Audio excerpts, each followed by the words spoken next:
Le thème de la mémoire est particulièrement cher à Chris Marker.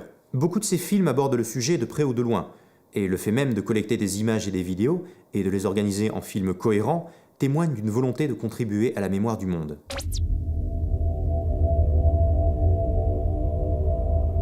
Il dit d'ailleurs à ce propos dans son documentaire de 1966 « Si j'avais 4 dromadaires », C'est l'instinct de chasse sans l'envie de tuer. C'est la chasse aux anges.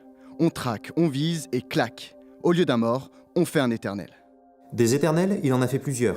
À partir des années 80, il réalise toute une série de portraits sur des personnalités qui ont influencé chacune à leur manière le cours de l'histoire. De Simone Signoret à Yves Montand, en passant par Andrei Tarkovsky et Akira Kurosawa, qu'il suit sur le tournage de Ran. Ces portraits, qu'il réalise avant tout après la mort de leur sujet, sont autant d'occasions pour Marker de parler avant tout d'une époque, et de montrer que si l'on peut agir sur l'histoire, l'histoire elle aussi agit sur nous et nous englobe. Dans son film Level 5, sorti en 1996, une jeune femme, Laura, incarnée par Catherine Belkodja, crée un jeu de stratégie informatique sur la bataille d'Okinawa. Un jeu certes, mais où il ne sera pas possible d'altérer le déroulement historique de la bataille. En 1945, suite à la défaite du Japon à Okinawa et sous la pression de l'armée impériale, des milliers de civils japonais se donnent la mort pour échapper au déshonneur. Marker, qui avait 18 ans en 1939 et qui a été un fervent résistant, a particulièrement conscience du danger que peut représenter l'oubli des horreurs de la guerre. C'est un des grands motifs markeriens. Refuser l'oubli. Réparer la mémoire brisée du monde pour mieux préparer l'avenir. Toujours dans le même film, il imagine un monde 2000 ans dans le futur où la mémoire sera totale, où il n'y aura plus d'oubli. Tandis qu'en parallèle, l'héroïne du film bute sur certains souvenirs et pense avec préoccupation à l'effet néfaste que le temps aura sur sa mémoire.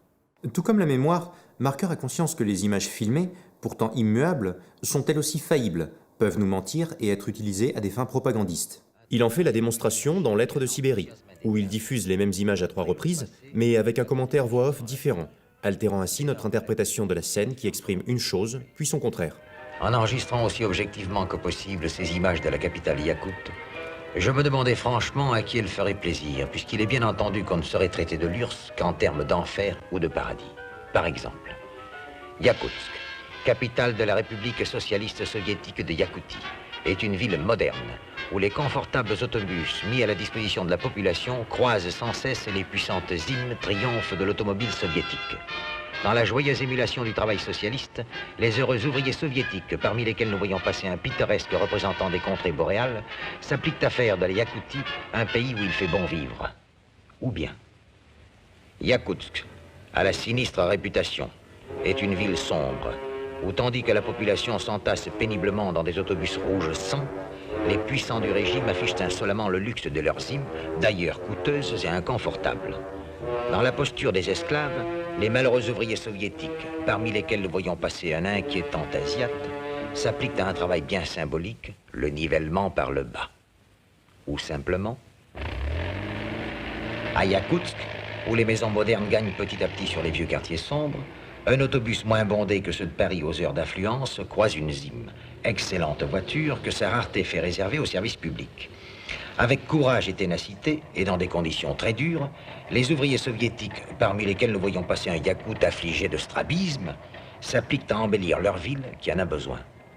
Mais l'objectivité non plus n'est pas juste.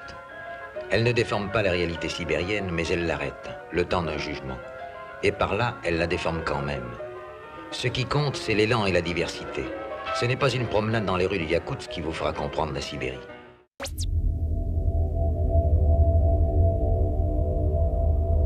Marker est particulièrement intéressé par des supports alternatifs à la mémoire, des supports plus fiables que le cerveau humain. La littérature, la photographie et le cinéma en font bien évidemment partie, et il explore dès son plus jeune âge ces différents formats. Mais c'est à la fin du XXe siècle qu'il voit dans l'informatique un moyen formidable de stocker des souvenirs, et surtout, comme dans un véritable esprit humain, de les organiser. En 1997, il crée InMemory, un CD-ROM interactif dans lequel il cartographie son esprit, ses centres d'intérêt, son travail, et dans lequel le joueur-spectateur évolue de façon non linéaire dans la mémoire de Marker, non pas en l'abordant de manière chronologique, mais géographique, comme il le présente lui-même. Nous avons tendance à voir notre mémoire comme une espèce de livre d'histoire. À tout le moins, nous sommes les personnages d'un roman classique. Une approche plus modeste et peut-être plus fructueuse serait de considérer les fragments d'une mémoire en termes de géographie. Dans toute vie, nous trouverions des continents, des îles, des déserts, des marais, des territoires surpeuplés et des terrains incognita. De cette mémoire, nous pourrions dessiner la carte extraire des images. À noter qu'un film d'animation récemment oscarisé évoque grandement la vision du cerveau humain qu'a Marker. Dans Vice Versa, des studios Disney Pixar, sorti en 2015, les personnages de joie et tristesse voyagent à l'intérieur de l'esprit de la jeune Riley. Un esprit constitué d'îles, symbolisant les différentes facettes de sa personnalité. Les souvenirs transitent par ces îles et sont soit conservés par Riley, soit perdus dans la fosse de l'oubli. Derrière la succession d'événements en apparence aléatoires qui forment tout au long d'une vie la mémoire, Marker envisage qu'il émerge une structure organisée et plus cohérente qu'il n'y paraît.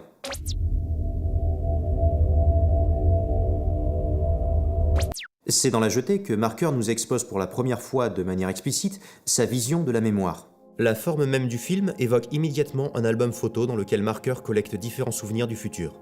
Souvenirs pas encore advenus, mais qui résonnent pourtant auprès de ceux de sa génération. Encore une fois, le spectre de la Seconde Guerre mondiale n'est pas loin. Très vite, le film nous présente, grâce à un habile montage à base de surimpression et de cache contre cache, des images de Paris en ruine, ce qui ne manque pas d'évoquer les nombreuses villes bombardées et rasées à cette époque. Dans les souterrains où survit l'humanité, on croise des images de mort à chaque recoin. Sur les prisonniers de guerre, on pratique des expériences qui les laissent dans un état second, fantomatique. On n'est pas loin des expériences pratiquées par les nazis dans les camps de concentration.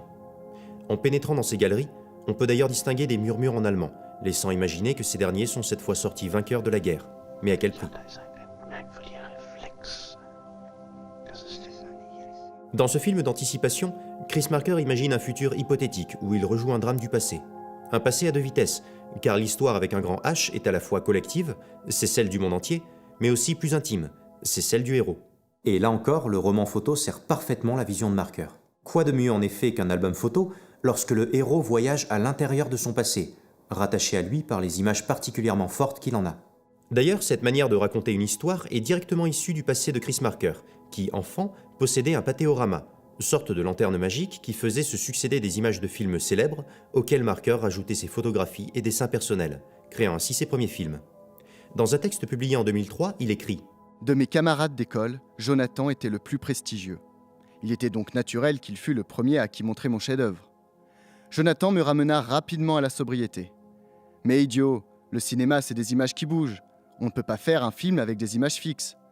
30 ans passèrent, puis je réalisai La Jetée. »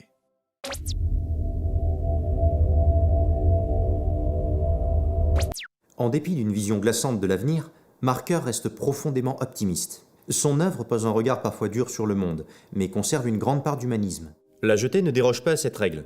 Malgré l'apocalypse, on entrevoit une issue possible pour l'humanité, qui finalement survit et prospère à nouveau.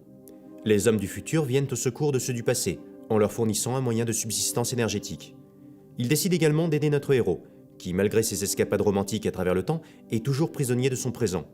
Ils lui proposent de les rejoindre à leur époque, mais celui-ci décline leur offre et choisit de retourner dans le passé pour retrouver la femme qu'il aime, le menant à l'issue fatale qu'on lui connaît. Pourtant, la fin de La Jetée, qu'on reçoit comme un véritable coup de poing, n'a pas nécessairement à être perçue comme une fin tragique. La boucle temporelle, un concept si cher à beaucoup d'amateurs de SF, permet au héros du film de s'affranchir de sa propre mort, puisqu'elle engendre dans le même temps sa capacité à voyager dans le temps, qui lui permet de revenir au moment de sa mort et de boucler la boucle à l'infini, lui offrant une forme d'immortalité. Cette mort qui nous apparaît si injuste imprime pourtant cette image du passé chez le héros encore enfant, image qui va lui permettre de s'incarner à différentes périodes, non seulement pour sauver l'humanité, mais beaucoup plus important, pour retrouver cette femme, et vivre avec elle une histoire d'amour qui n'aurait pas été possible dans une temporalité plus conventionnelle.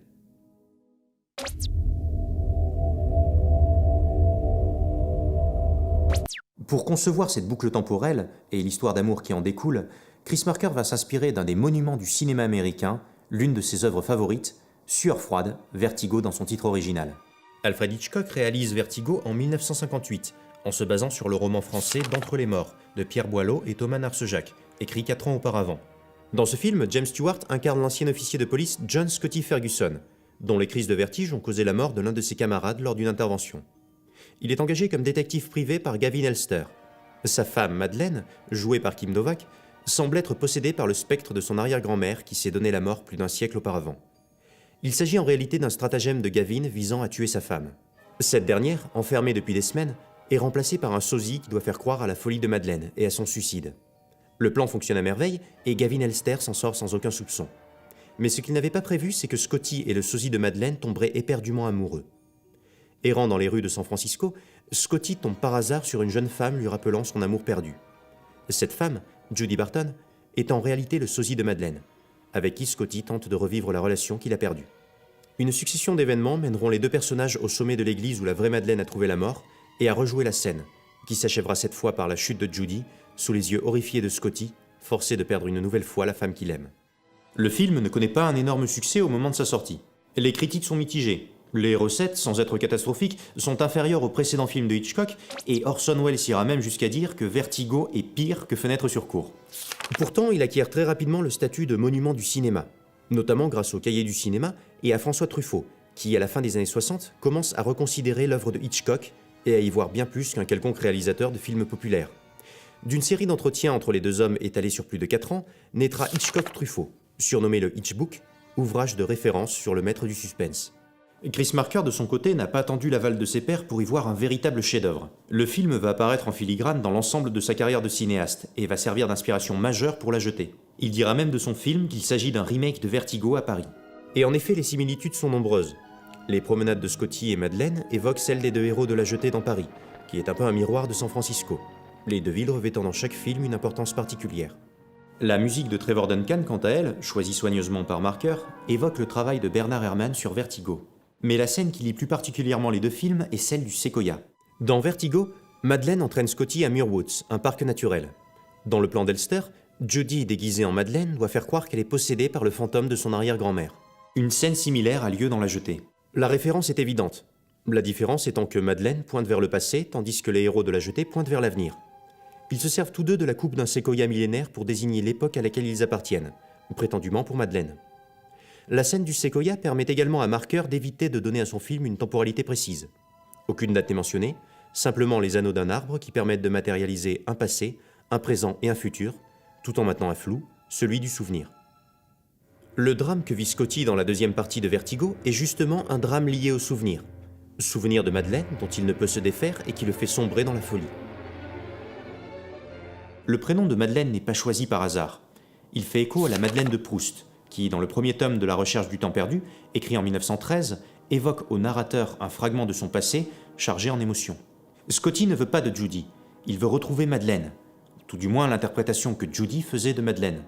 Il l'habille comme elle, la contraint à se teindre les cheveux, l'emmène dans les endroits qu'ils avaient fréquentés ensemble.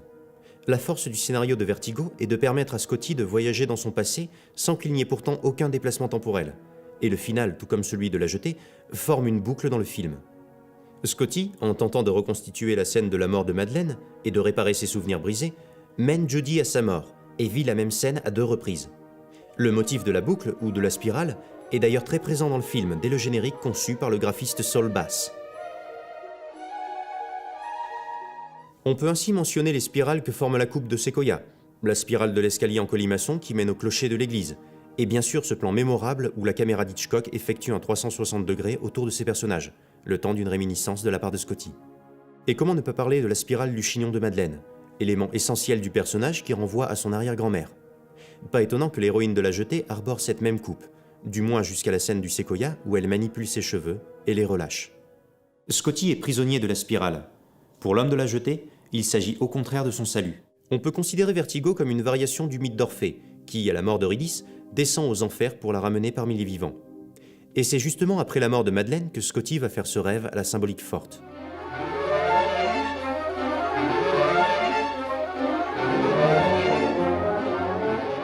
Il sombre dans la dépression et descend à son tour aux enfers jusqu'à ce qu'il croise Judy.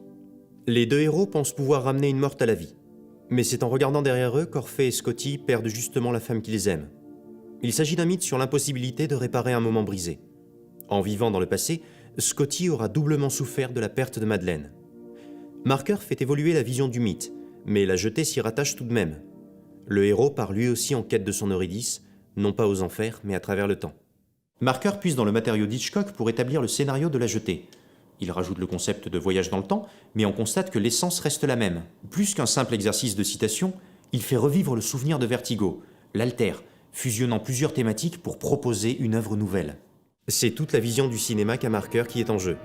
Vertigo n'est pas qu'une œuvre singulière, mais s'inscrit dans un fond commun, dans lequel chaque cinéaste puise et rajoute sa pierre à l'édifice. C'est presque une mise en abîme du cinéma, et même des mythes en général qui se répètent et se recyclent à l'infini. Vertigo aura droit à une citation plus directe de la part de Marker en 1982, dans son documentaire Sans Soleil, que beaucoup qualifient de best-of Marker. Il se dissimule pour l'occasion derrière un cinéaste fictif du nom de Sandor Krasna, qui évoque fortement le Chris Marker globetrotter des années 50. Quelque part entre le Japon et l'Afrique, il y a San Francisco. Marker y fait une sorte de pèlerinage sur les lieux de tournage de Vertigo. Il traque le film d'Hitchcock comme Scotty traquait Madeleine, et dérive petit à petit jusqu'à Muir Woods, et à un autre film qu'il ne nommera jamais, mais que l'on reconnaîtra comme étant le sien. Dans le numéro 400 du magazine Positif, Marker propose son interprétation de Vertigo. La deuxième partie du film serait, selon lui, une hallucination de Scotty, qui, anéanti par la mort de Madeleine, imagine un scénario dans lequel il pourrait la retrouver, ne serait-ce qu'un temps.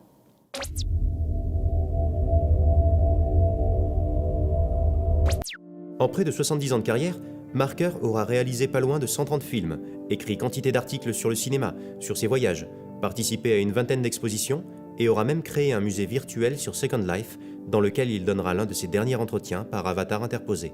Son militantisme politique et social parcourt non seulement son œuvre, mais sa vie tout entière.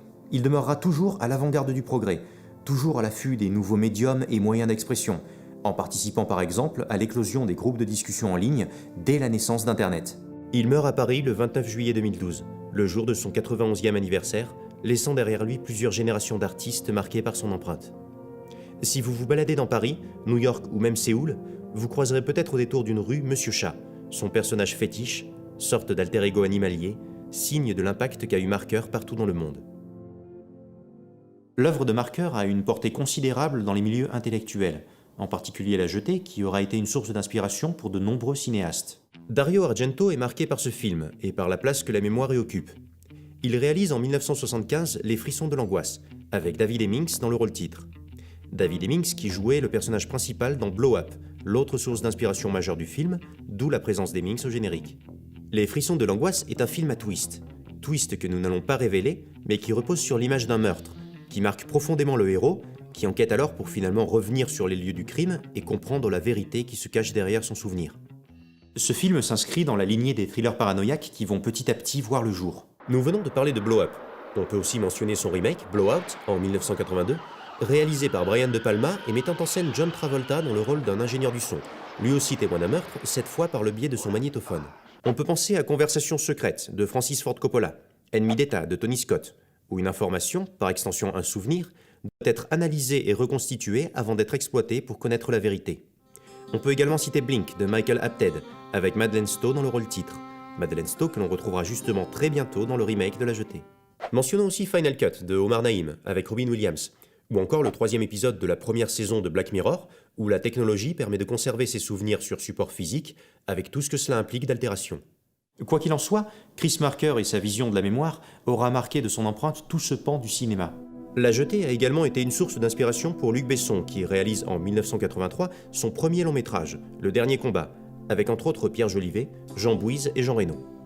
Version longue de l'avant-dernier, un court-métrage qu'il avait réalisé 2 ans auparavant, Besson nous plonge en pleine apocalypse, dans un monde où une poignée de survivants affligés de mutisme tentent de rester en vie, le tout en noir et blanc. The Red Spectacles de Mamoru Oshii, premier opus d'une trilogie et premier film de son réalisateur, nous plonge dans une histoire à la fois sombre et délirante. Le noir et blanc semble être très souvent de mise lorsqu'il s'agit de rendre hommage à Marker, et la seconde scène du film, juste après son générique, devrait vous évoquer quelque chose. Le film et son twist final forment une boucle d'un autre genre que dans La Jetée, mais une boucle tout de même. Mais nous n'en dirons pas plus. Il s'agit là d'un film à voir absolument pour tous les amateurs de cinéma japonais profondément barrés. Qui aurait cru qu'aller aux toilettes pouvait être aussi haletant ? Bien plus récent, Matt Lambert, réalisateur et photographe tourné vers l'expérimental, réalise en 2013 un remake pur et dur du film de 1962. Toujours sous forme de roman photo et reprenant le texte d'origine traduit en anglais pour l'occasion, le film d'une durée de 13 minutes s'avère bien plus glaçant et tourmenté que son modèle, malgré l'ajout de la couleur. Il existe également un court-métrage humoristique de 9 minutes, La Pupée, réalisé en 2003 par Timothy Greenberg, qui retrace l'histoire de La Jetée du point de vue d'un chien en peluche. Au-delà du cinéma, La Jetée a inspiré plusieurs musiciens. David Bowie, qui nous a récemment quittés, artiste complet et grand amateur de science-fiction, fait référence aux expérimentations subies par le héros de La Jetée lors d'une scène de torture dans son clip Jump They Say en 1993. Même chose avec le groupe Sigus Sputnik et leur clip Dancerama. Noir et blanc, narration à base de photographie, un aéroport et des expérimentations pratiquées sur le chanteur. L'hommage est clairement assumé.